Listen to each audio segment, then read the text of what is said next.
So when a person has kedusha, the type of things that they attract are similar to them. The types of things that they distance are the opposite.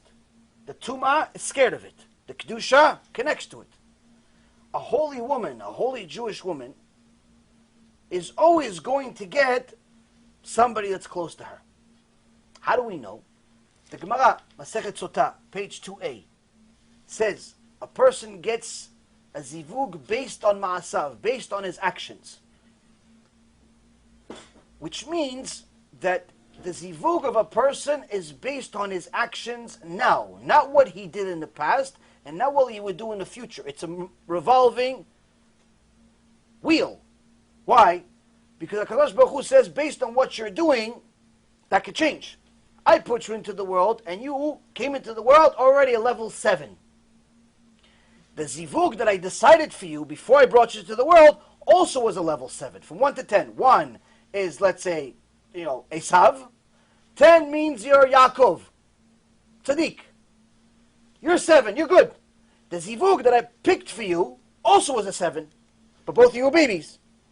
As you grow up, 18, 19, 20, 21 years old, 22 years old, you decided that Torah is not really that much for you. You want to be a philosopher. You want to be this one. You want to be something else. So you drop from a 7 to a 3. The tzaddikah that I wrote a check with your name on it, she didn't go down, she went up to 8. Or she stayed at 7. To continue putting the 3 and the 7 together is not right. Why? Because that would be a punishment to the 8. The woman that's now an 8, she doesn't deserve a 3, even though it was written originally that you should be together. That's the zivug. But you ruined it. You ruined it with your tumah. Therefore, guess what? You lose the zivug. She now gets a new zivug. Why? A zivug that's measure for measure, that's righteous for her. She's an 8, she's going to get somebody close to her. 6, 7, 8, 9, 10. Somebody close to her. She's not going to get a 3. Why? Because giving her a 3 is a punishment. She doesn't deserve a punishment. On the other hand, if it's the opposite, it's the opposite. Meaning, if she dropped to a 3 and he stayed a 7, same thing, just opposite. She's not a zivug anymore. Hashem's going to have to give him somebody else. Based on ma'asav means that it's based on his actions now. How is he now? Which means, if sometimes you see odd couples, this always fascinated me. Sometimes you see odd couples. You see a really, really beautiful woman with a guy that looked like he was born in a cave. It's like a hunchback. He's got 1 foot longer than the other. You're not really sure if he's human or not. But she could be a model for every magazine in the world. Hashem Yachem. You have no idea how could this be. Or the opposite. You see the guy is a really, really handsome guy, and his wife, I don't know, her and some animal from the zoo, you really can't tell the difference. You're not really sure what happened there. But he loves her like, oh, she's my peach. She's my cookie. What? She ate a cookie, maybe. She's going to eat you too. I don't know. You sure she's a human? You're sure?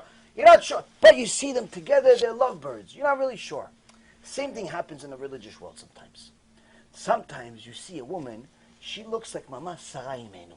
Mama Sarai Imenu, she has the kisui rosh, everything. Wow. You're like thinking, wow, I wish my son marries a woman like this. And you see all of a sudden a husband comes out of the car with his leather jacket, spiked hair. Hey, what's up, man? What's our driver? The driver? Why are you looking at my wife? How did that happen? Wait, maybe kidnapped her. Maybe he's one of these Arabs that kidnaps Jewish girls. Shem Yachem. How could this be? How could this be? One of two things. I mean, it could be one of many things. I'm just giving you a couple examples. One, she wasn't always like this. At some point she did Teshuva and he didn't. Possible. Another option. He fell off the derech.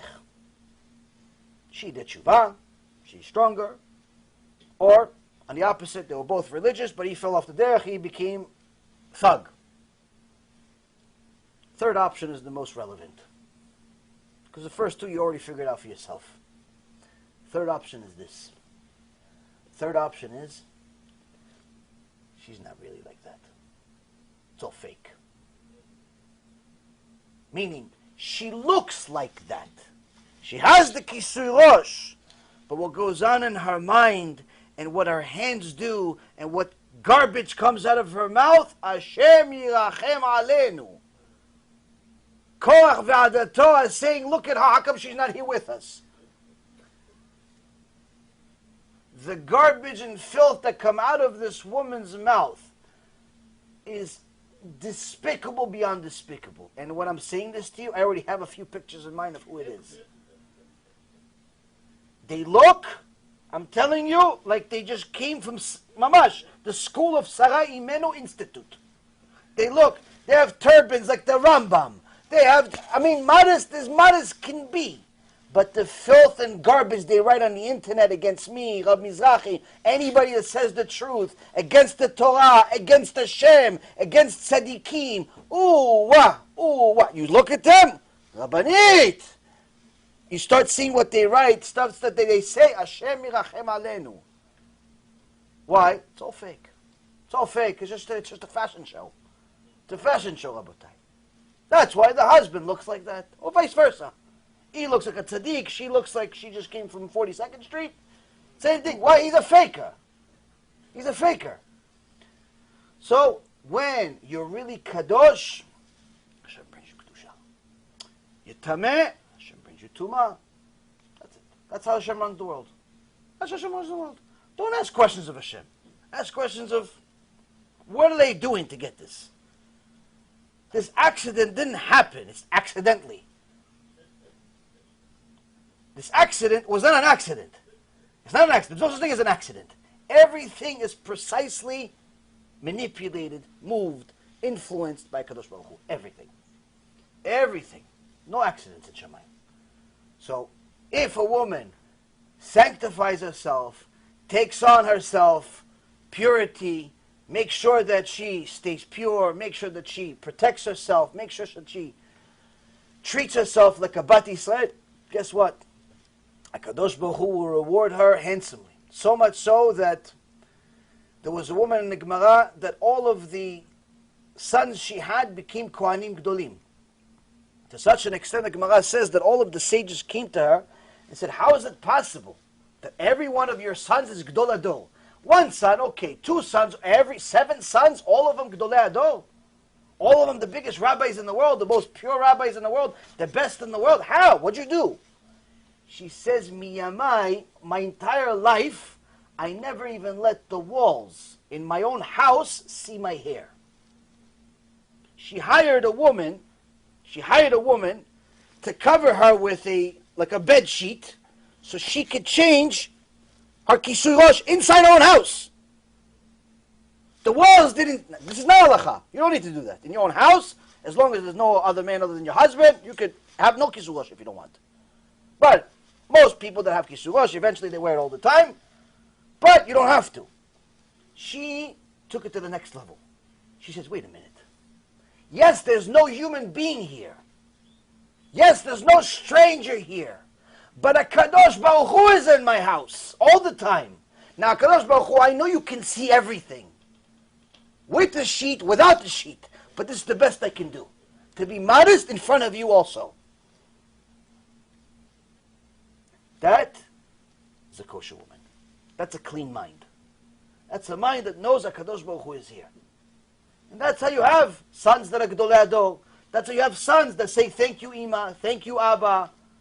I love Hashem, I love Abba and Ima, I love my brothers, I love my sisters. That's how you get good kids.